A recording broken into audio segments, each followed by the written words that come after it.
ప్రతి ఏడాది కొత్త ఆశలు కల్పించుకుంటాం. ఇవి సాధించాలి, అవి సాధించాలి అనుకుంటాం. టెక్నో రంగంలోనూ అంతే. ఈ ఏడాది ఏఐ పరుగులు తీస్తుందని, క్వాంటమ్ కంప్యూటింగ్ చేరువవుతుందని చాలామంది ఆశ. విజయాలు కోరుకోవడం తప్పు కాదు, కానీ టెక్నో రంగంలో ఘోరమైన పరాజయాలు కూడా వస్తాయి. మీకు తెలుసా, టెక్నాలజీ చరిత్రలోనే అతిపెద్ద ఫెయిల్యూర్ ఈ ఏడాది మొదట్లోనే జరిగింది. ఈ జనవరిలోనే వందల కోట్లు, వేల కోట్లు కాదు, ఏకంగా 6 లక్షల కోట్ల ప్రాజెక్టు అమాంతం ఆవిరైపోయింది. టెక్నాలజీ పుట్టినప్పటి నుంచి నేటి వరకు ఇంత పెద్ద ఫెయిల్యూర్ ప్రాజెక్ట్ ఇంకొకటి లేదట.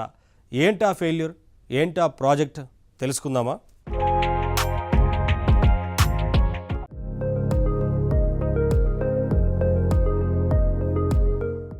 $73 బిలియన్ అంటే 6 లక్షల కోట్ల రూపాయలు.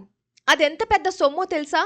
అంత సొమ్ము చేతిలో ఉంటే కొన్ని దీవుల్ని కొనేయొచ్చు, కొన్ని చిన్న దేశాల అప్పులు మొత్తం తీర్చేయొచ్చు, కొన్ని దేశాల చరిత్రనే మార్చేయొచ్చు. అంత పెద్ద అమౌంట్ అది. మరి అంత పెద్ద మొత్తాన్ని ఒక ప్రాజెక్ట్ మీదే పెట్టుబడిగా పెట్టేశాడొకాయన. ఏదో సాధించాలని ఆశపడ్డాడు, కలగన్నాడు. కానీ ఆ ఆశ నిరాశయింది, కల పీడకలగా మిగిలిపోయింది. మరి అంత పెద్ద ఫెయిల్యూర్ని మూటకట్టుకున్న ఆ వ్యక్తి ఎవరు? మరెవరూ కాదు, ఫేస్బుక్ మెటా అధినేత మార్క్ జుకర్బర్గ్. 5 ఏళ్ల క్రితం ఆయన కన్న కల ఇప్పుడు పేకమెడలా కూలిపోయింది. దాని పేరే మెటావర్స్. మెటావర్స్ అంటే మీకు గుర్తుందిగా, అది మన ప్రపంచానికి సమాంతరమైన ఒక ప్రపంచం అని చెప్పొచ్చు.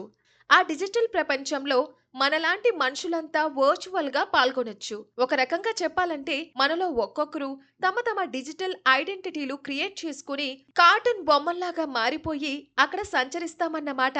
మెటావర్స్ పూర్తిగా డిజిటల్ ప్రపంచం. మామూలు ప్రపంచంలో ఉన్నట్టే అక్కడ కూడా స్థలాలుంటాయి, రోడ్లుంటాయి, బిల్డింగ్లుంటాయి, వ్యాపారాలుంటాయి, యాడ్స్ కూడా ఉంటాయి, ఎంటర్టైన్మెంట్ కూడా ఉంటుంది. రియల్ లోకంలోని రియల్ మనుషులే వర్చువల్ పర్సన్స్గా మారి ఆ మెటా విశ్వమంతటా తిరుగుతూ ఉంటారు. కదలికలు, కబుర్లు, కమ్యూనికేషన్లు, కాంటాక్ట్లు అన్నీ అక్కడుంటాయి. ఓవరాల్గా అది ఒక విశ్వామిత్ర సృష్టి.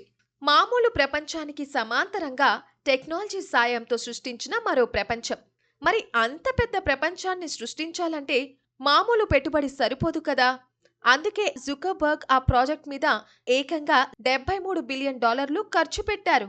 అంటే అక్షరాల 6 లక్షల కోట్ల రూపాయలన్నమాట. అయితే ఈ పెట్టుబడి అంతా ఇప్పుడు బూడిదల పోసిన పన్నీరైపోయింది. ఈ జనరేషన్లో మెటా కంపెనీ అధికారికంగా మూసివేత నిర్ణయం తీసుకోవాల్సి వచ్చింది.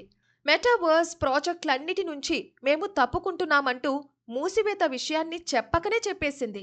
మెటావర్స్ అనే పేరు ఆ మధ్య చాలా మంది నోలల్లో నానింది. వాళ్ళంతా ఇప్పుడు మెటావర్స్ మూసివేత నిజమా అంటూ ఆశ్చర్యపోతున్నారు. ఆ అనుమానం అక్కర్లేదు, మెటావర్స్ ఇక ఉండదు. నిన్న మొన్నటి వరకు అది ఒక డ్రీమ్ ప్రాజెక్ట్ అని చెప్పుకున్న రియాలిటీ ల్యాబ్స్ లోంచి ఇప్పుడు మెటా వాళ్ళు 1500 మంది ఉద్యోగుల్ని తొలగించేశారు. అంతేకాదు, మెటావర్స్ తో లింక్ అయి ఉన్న ఎన్నో విఆర్ గేమ్ స్టూడియోలు కూడా ఇప్పుడు మూతపడిపోయాయి. జస్ట్ ఒక 5 ఏళ్ల క్రితం మెటావర్స్ అనేది ఒక మహా స్వప్నం లాంటిది. ఇప్పుడు ఏమీ లేని ఎడారిలా అయిపోయింది.